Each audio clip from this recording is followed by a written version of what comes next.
All India Muslim personal law board के द्वारा आयोजित इस सभा में उपस्थित पर्सनल लॉ बोर्ड के सभापति, उपसभापति, जनरल सेक्रेटरी, सदस्यगण और मंच पर विराजमान विभिन्न समाज सेवकगण, विभिन्न संगठनों से आए हुए कार्यकर्तागण, यहाँ पे उपस्थित लोकसभा और राज्यसभा के सांसदगण और यहाँ पे उपस्थित मीडिया के दोस्तों, हमारा देश अगर चलेगा तो संविधान के अनुसार चलेगा। हमारा देश अगर चलेगा तो भारत और हिंदुस्तान की वो पुरानी संस्कृति जिसमें हम अमन, चैन और भाईचारा को तवज्जो देते हैं, उस आदर्शों पर चलेगा। और आज हम सब समाज में मिलजुल कर शांति में जीना चाहते हैं, अमन के साथ, भाईचारे के साथ, सद्भावना के साथ जीना चाहते हैं। हम सभी के धर्मों ने सिखाया है कि धर्म का अगर पालन करना है तो औरों के धर्म को भी सम्मान करना पड़ेगा। ये है हमारी धर्म की सीख कि कोई भी इंसान हो, अगर उसको एक अच्छा इंसान बनना है तो दूसरे के प्रति भी उसके मन में श्रद्धा और उसके मन में सम्मान होना चाहिए। लेकिन आज इस पुरानी संस्कृति के विपरीत डॉक्टर बाबा साहब भीमराव अंबेडकर की दी हुई संविधान के विपरीत वर्तमान सरकार काम कर रही है। जो उनका मन चाहे वो काम करना चाहते हैं। एक लोकतांत्रिक समाज में समाज के साथ विचार होता है, समाज के साथ विमर्श होता है, लेकिन मुझे संदेह है कि जब ये सरकार ये कानून जब बना रही थी तो समाज के साथ उन्होंने विचार विमर्श नहीं किया।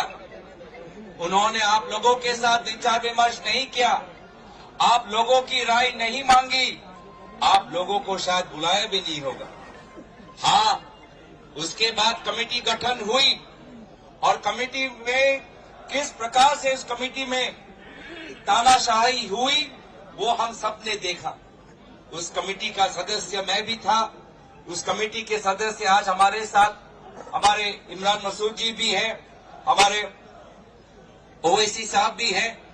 बार बार हम कमेटी से बाहर निकलकर देश को बताते थे मीडिया के द्वारा कि कमेटी के अंदर किस प्रकार से संविधान के साथ नाइंसाफी हो रही है, पार्लियामेंट की मर्यादा के साथ नाइंसाफी हो रही है, पार्लियामेंट के नियमों के साथ नाइंसाफी हो रही है। हमने बार बार ये उठाया और इसीलिए इस कानून जिसका उद्देश्य सिर्फ समाज में द्वेष फैलाना है, इस कानून का हम विरोध करते हैं। मैं आज आपके बीच में आया हूं, मैं आप सभी का ज्यादा वक्त नहीं लेना चाहता, लेकिन ये चंद शब्द कहने के लिए आपने जो मुझे अवसर दिया उसके लिए मैं अपने तहे दिल से सभी का शुक्रिया अदा करते हुए यहीं पे अपने वाणी को विराम देता हूं। धन्यवाद, शुक्रिया।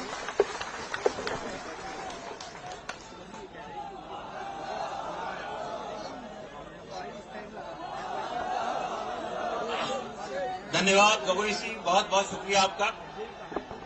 अब मैं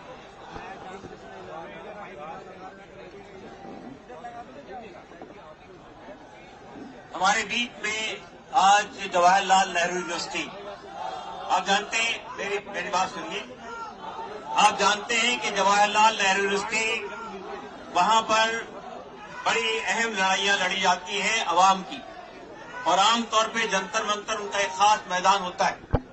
आज हमारे पास जवाहरलाल यूनिवर्सिटी के यूनियन के अध्यक्ष जनाब साईं बाबा साहब है यहाँ पे। मैं उनसे गुजारिश करता हूँ कि वो धनन जी से गुजारिश करता हूँ कि तशरीफ लाए और अपनी बात रखें। जवाहरलाल यूनिवर्सिटी के स्टूडेंट्स यूनियन के अध्यक्ष।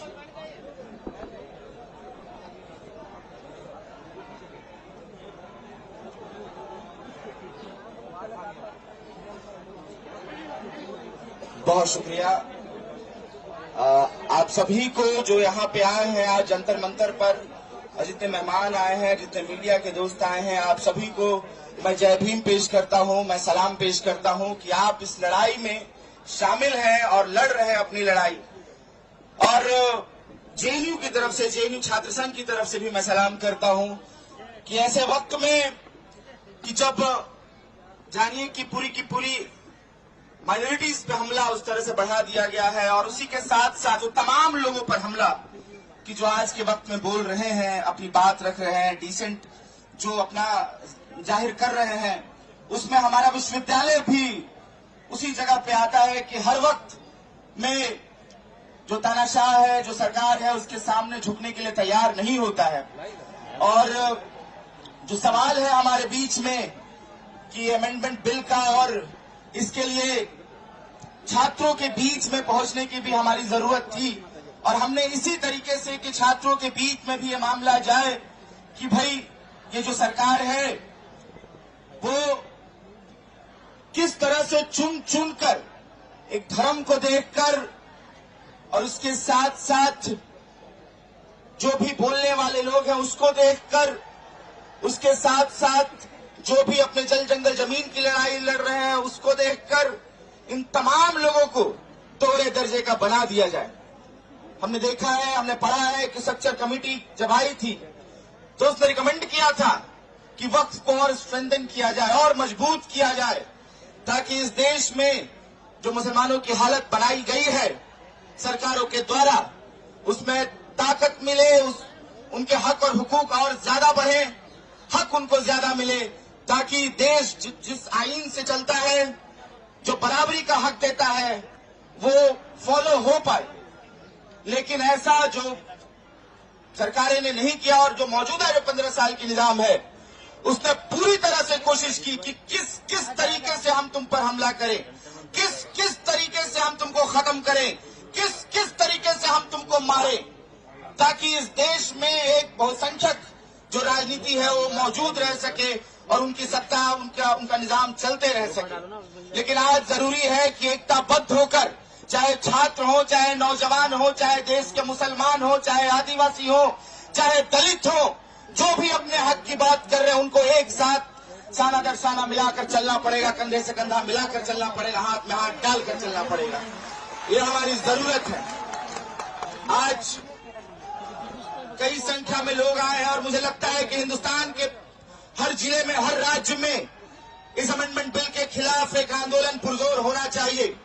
मुनव्वर राणा लिखते हैं कि एक आंसू भी हुकूमत के लिए खतरा है, तुमने देखा नहीं है आंखों का समंदर होना, अभी बाकी है समंदर होना, अभी लड़ना हमें बाकी है और अभी हमें रुकना नहीं है ताकि ऐसी सरकार को बता सके कि हम एक हैं और संविधान को हाथों में रखकर हम संविधान के लिए लड़ने वाले लोग हैं। आप सभी आए हैं, आप सभी को फिर से जय भीम, शुक्रिया, लाल सलाम।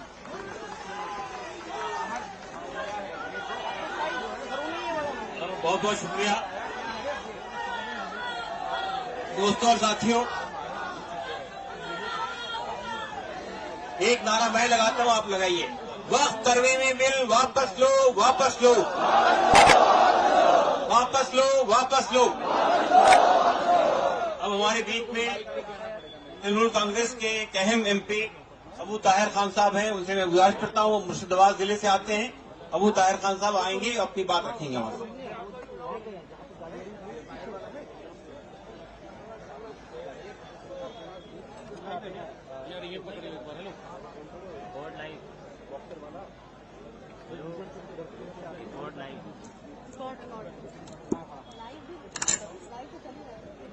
अस्सलामु अलैकुम, बिस्मिल्लाहिर रहमानिर रहीम। আজকে আমি বাংলাতেই বলছি। আজকে আমরা অল ইন্ডিয়া যে মুসলিম পার্সোনাল ল বোর্ডের যন্তর মন্তরে যে ধর্ণা,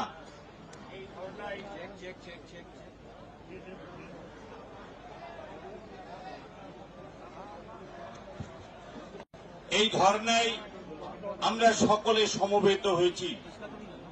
পশ্চিমবঙ্গের মাননীয় মুখ্যমন্ত্রী মমতা বন্দ্যোপাধ্যায়ের পক্ষ থেকে, অল ইন্ডিয়া তৃণমূল কংগ্রেসের পক্ষ থেকে এমপি হিসেবে আপনাদের দরবারে হাজির হয়েছি। আমরা পশ্চিমবঙ্গের মানুষ বাংলার অল ইন্ডিয়া তৃণমূল কংগ্রেসের পক্ষ থেকে এই বিল প্রত্যাহারের দাবিতে গোটা বাংলায় আন্দোলন চলছে এবং বাংলার মাননীয় মুখ্যমন্ত্রী এই বিল প্রত্যাহারের জন্য সর্বতোভাবে আপনাদের সমর্থন করছে এবং পশ্চিমবঙ্গের পক্ষ থেকে আমরা সর্বত্র আপনাদের পাশে আছি, আপনাদের পাশে থাকবো ইনশাআল্লাহ। ইতিমধ্যে জয়েন্ট পার্লামেন্টারি কমিটিতে আমাদের দলের নেতা কল্যাণ বন্দ্যোপাধ্যায় এই বিল প্রত্যাহারের জন্য তার রক্ত ঝরিয়েছে, মিডিয়ার মাধ্যমে আপনারা দেখেছেন। আমরা আগামী দিনে এই বিল প্রত্যাহারের জন্য যত দূর যেতে হয় বাংলার তৃণমূল কংগ্রেসের পক্ষ থেকে এই আন্দোলনের পাশে থেকে সর্বতোভাবে আপনাদের সাহায্য এবং সমর্থন করে যাব ইনশাআল্লাহ। এই বিল ওয়াপাস করতেই হবে, এই দাবি আমাদের চলছে। মায়ে রমজানের এই মজলিসে দাঁড়িয়ে আমরা শপথ নেব, যেভাবে কিষাণ আন্দোলনের কাছে মাথা নত করতে বাধ্য হয়েছিল ভারতবর্ষের বিজেপি পার্টি, ঠিক সেইভাবে বিল প্রত্যাহারের জন্য এই ভারতবর্ষের বিজেপি পার্টিকে এবং মাননীয় প্রধানমন্ত্রী নরেন্দ্র মোদীজিকে বাধ্য করাবো। এটা আমাদের অঙ্গীকার, এটা আমাদের ওয়াদা। আসসালামু আলাইকুম। बहुत बहुत शुक्रिया अबू ताहिर जी। मैं अब बोर्ड के सेक्रेटरी मौलाना उमरैन महफूज रहमानी साहब से गुजारिश करता हूं कि वो इख्तिसार से अपनी बात रखें। मौलाना उमरैन महफूज रहमानी।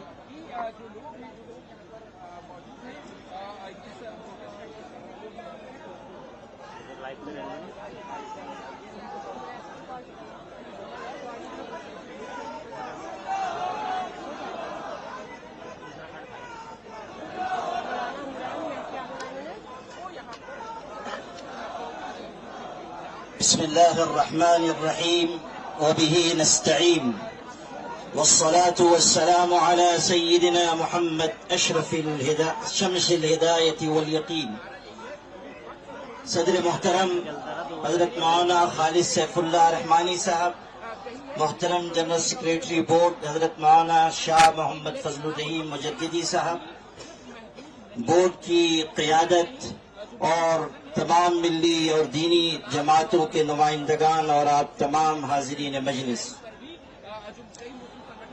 कहने वाले ने कहा था मसाइल कैसे भी हों ता क़यामत रह नहीं सकते, ये जालिम जुल्म की बनकर अलामत रह नहीं सकते। जिनका अज़्म है कि हमको चैन से जीने नहीं देंगे, वो जान लें कि खुद भी सलामत रह नहीं सकते। हज़रात गिरामी, अभी हमारे बहुत से फाजिल मुकर्रिरीन ने यहाँ गुफ्तगू की और ये हमारे लिए खुशी की बात है कि मुख्तलिफ मज़ाहिब के नुमाइंदगान ने भी यहाँ बातचीत की। जब हमारे सिख भाई यहाँ बड़े अज़्म हिम्मत के साथ गुफ्तगू कर रहे थे और इस बात का ऐलान कर रहे थे कि ये लड़ाई सबको मिलजुल कर लड़नी है, उस वक्त मुझे ये ख्याल आ रहा था कि नूर की ये किरण जुल्मात पे भारी होगी, रात तुम्हारी है तो क्या सुबह हमारी होगी। मेरे भाइयों, इस दिल्ली ने बहुत से इनकलाबात देखे हैं।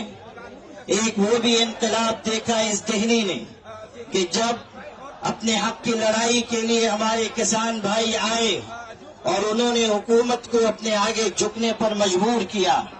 मैं ये बताना चाहता हूँ कि हमारे किसान भाई रोजी रोटी और जान के मसले को लेकर आए थे। वक्फ का मामला हमारे ईमान का मसला है, इसलिए हम किसी भी कीमत पर इसमें हुकूमत की मुदाखलत बर्दाश्त नहीं करेंगे।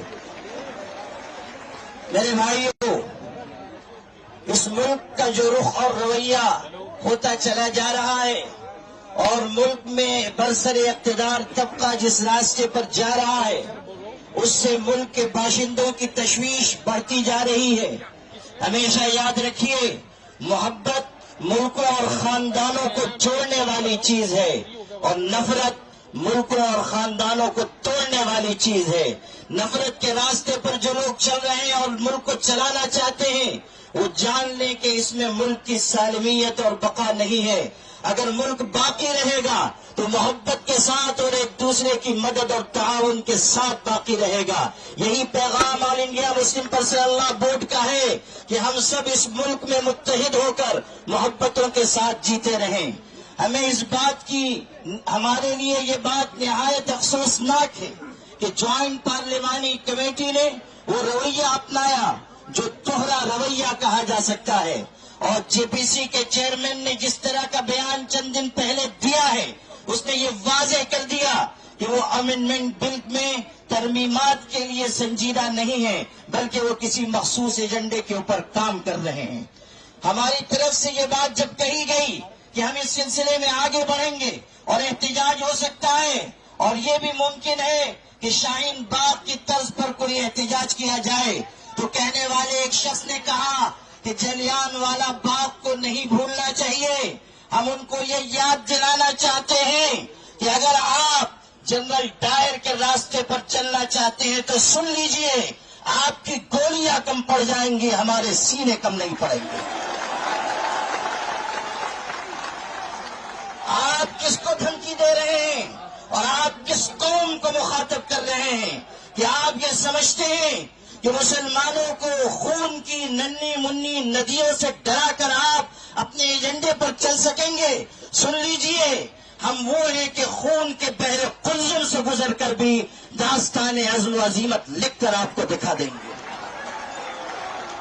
मेरे भाइयों, आज ये बात की जा रही है कि हम जलियांवाला बाग बना देंगे। उस वक्त क्या हुआ था मैं याद दिलाना चाहता हूँ। जब गोलियां चलाई गई तो वहां पर हिंदू भाइयों की, सिखों की, मुसलमानों की लाशें एक दूसरे के साथ मिली हुई पड़ी हुई थी।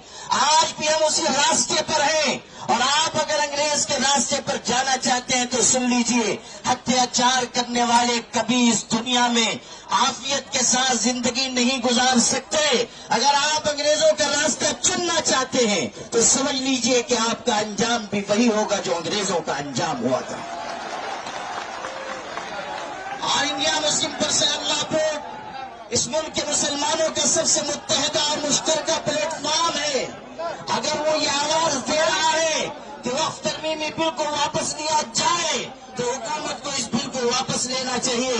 ये मत समझिए कि सिर्फ चंद हजार मुसलमान जमा होंगे और बात मुकम्मल हो जाएगी। All India Muslim personal board आवाज देगा तो पूरे मुल्क के मुसलमान, बल्कि इंसाफ पसंद शहरी मुस्लिम पर्सनल बोर्ड की आवाज के साथ आवाज मिलाएंगे। इसलिए आप सब भी इस बात का हाथ उठाकर अज़्म कीजिए कि मुस्लिम पर्सनल बोर्ड जिस तहरीक का भी ऐलान करेगा, आप सब उसका भरपूर तरीके से साथ देंगे। आप इस रोजे की हालत में इस बात का अज़्म कीजिए कि हम इंशाअल्लाह अपने हुकूक की जिद्दोजहद आखिरी सांस तक लड़ते रहेंगे, अपने हुकूक की लड़ाई आखिरी सांस तक लड़ते रहेंगे। इस हकीकत को हमेशा याद रखिए कि अपने हुकूक की आवाज जितनी देर से उठाई जाती है उतनी ही ज्यादा कुर्बानियां देनी पड़ती हैं। इसलिए अगर आज हम आए हैं तो अपने अंदर एक कुर्बानी का जज्बा भी पैदा करें और ये पैगाम पूरे मुल्क तक पहुंचाएं कि हमें इस मुल्क को भी बचाना है, इस मुल्क में मोहब्बत के पैगाम को भी आम करना है, और सबको साथ लेकर हमें उस सिमत में जाना है जिसमें मुल्क का भी भला हो और हमारी मिल्लत का भी भला हो। आपकी ये क़यादत जो यहाँ मौजूद है, अगर आप इसे पूरी और बज़दुर क़यादत समझते हैं तो सुन लीजिए, आज ये यहाँ बैठे हुए हैं, लेकिन कल अगर अल्लाह ने ऐसा मौका दिया कि हमें इस लड़ाई को आगे बढ़ाना पड़ा तो आप देखेंगे कि ये क़यादत कलम और कागज छोड़कर हथकड़ियों का भी इस्तकबाल करेगी और अपने सीने खोल देगी और आपकी लड़ाई आखिरी सीढ़ी तक लड़ी जाएगी। इसीलिए मैं ये कहा करता हूँ अपनी क़यादत के बारे में कि यह अलग बात है कि चुपचाप खड़े रहते हैं, फिर भी जो लोग बड़े हैं बड़े रहते हैं। ऐसे दरवेशों से मिलता है हमारा शजरा जिनकी ठोकर में कई ताज पड़े रहते हैं। और आखिरी दावाना बहुत बहुत शुक्रिया मोहतरम मौलाना उमरान नसीर रहमानी साहब। वक्फ तरमीमी बिल। अब मैं इंडियन यूनिवर्सिटी के केरला नंबर पार्लियामेंट जनाब हारिस बी राय से गुजारिश करता हूं कि तशरीफ लाए की बात। अस्सलाम वालेकुम। हम तो काफी आंदोलन देखा है जंतर मंतर में। अभी पार्लियामेंट का सेशन शुरू हुआ है, हर दिन तो एक आंदोलन होते रहते हैं, हम भी इधर शामिल होते हैं।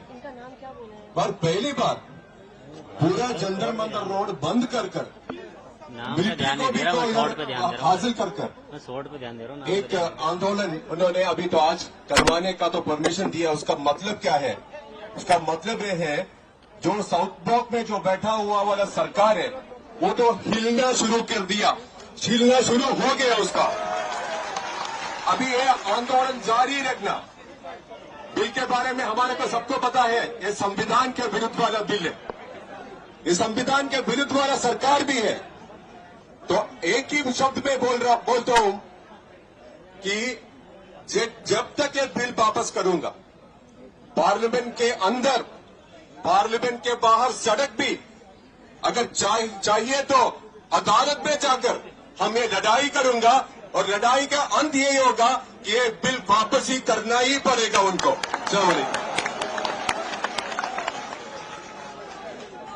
बहुत शुक्रिया हारिस साहब। मैं ये सोचता हूं कि अब सब लोगों के लिए इतना ही वक्त होगा। अब मैं जनाब अब्दुल वहाब साहब MP इंडियन मुस्लिम लीग से गुजारिश करता हूं कि तशरीफ लाएं। हमारे पास में अभी समाजवादी पार्टी के कई रहनुमा तशरीफ लाए हैं। धर्मेंद्र यादव जी हैं, बर्क साहब हैं, महिबुल्लाह नकवी साहब हैं, आशीष यादव जी हैं, अवधेश प्रताप जी जो अयोध्या से जीत कर आए हैं वो भी तशरीफ लाए हैं, नासिर साहब भी आ गए हैं। तो अब मैं अब्दुल वहाब साहब से गुजारिश करता हूँ कि तशरीफ लाएं।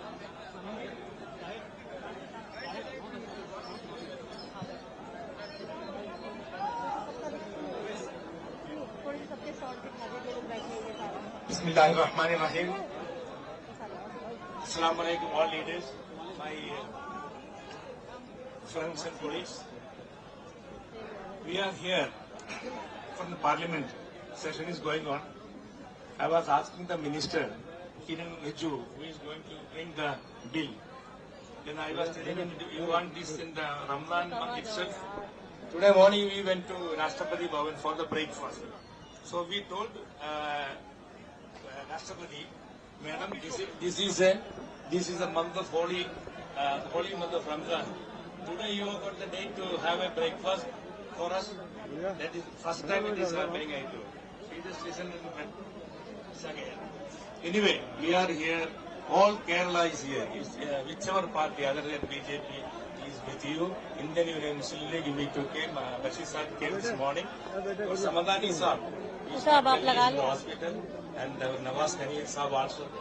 Thank you very much for giving me an opportunity.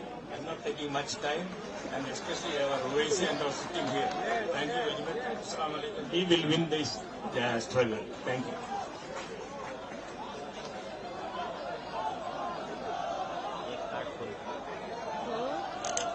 अब मैं समाजवादी पार्टी के रहनुमा जनाब धर्मेंद्र यादव जी से गुजारिश करता हूँ कि तशरीफ लाएं, अपनी बात रखें। अगला नंबर अवेश साहब से मैंने मालूम कर लिया, वो भी बैठेंगे आपके दरमियान।